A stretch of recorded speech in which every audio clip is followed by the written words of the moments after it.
Hello বন্ধুরা, কি বাজার আইছে এটা তো সবরে দেখাইছি। এখন সব কাটাকুটি করিয়া আমি দোয়া দই করিয়া সব রেডি করে দিছি।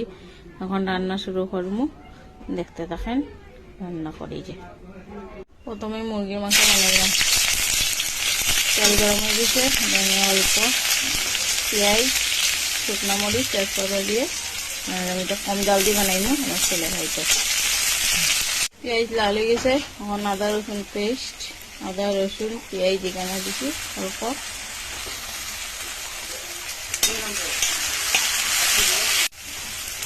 ধনিয়ার গুঁড়া,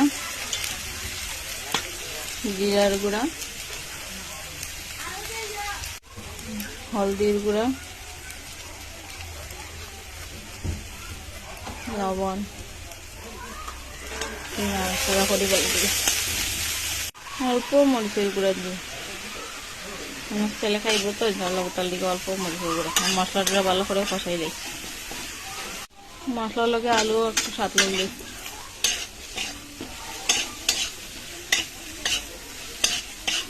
মশলা সাতলে নিয়ে গেছে, আমার মাংস দিলে মুরগির মাংস একটু দিয়ে দেবেন।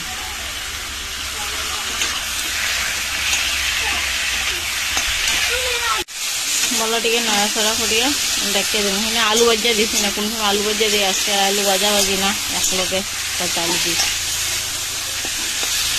দিয়ে। মশলাটা কষানো হয়ে গেছে, মাংসটা কষানো হয়ে গেছে।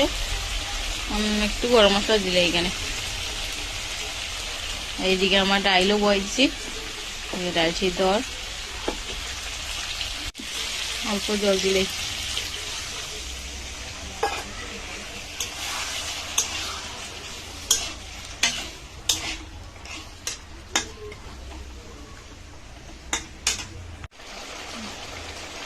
মাংসটা হয়ে গেছে, মুরগির মাংস হয়ে গেছে এখানে।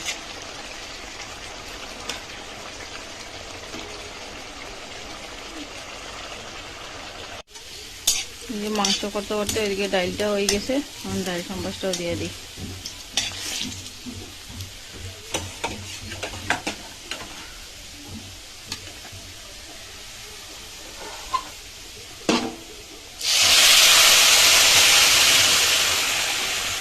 পাটা মাংস বয়ে দিছি, তেল গরম হয়েছে, তেজপাতা শুকনো মরিচ দিয়েছি, পেঁয়াজ,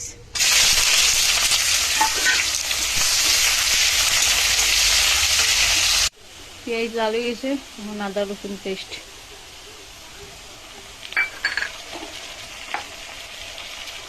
মরিচ পাটা,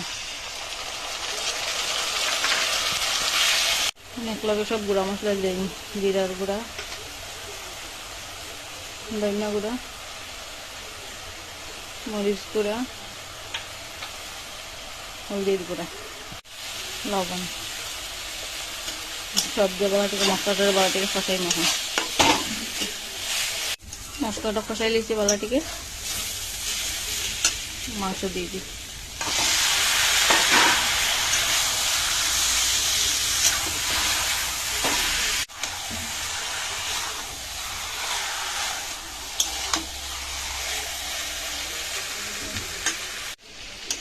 মাংসটা ভালো করে সাতনা নিয়ে গেছে,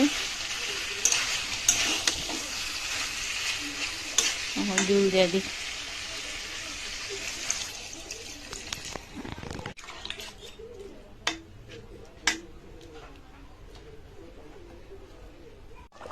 মাংসটা হয়ে গেছে, গরম মশলা দিয়ে নামিয়ে দিন।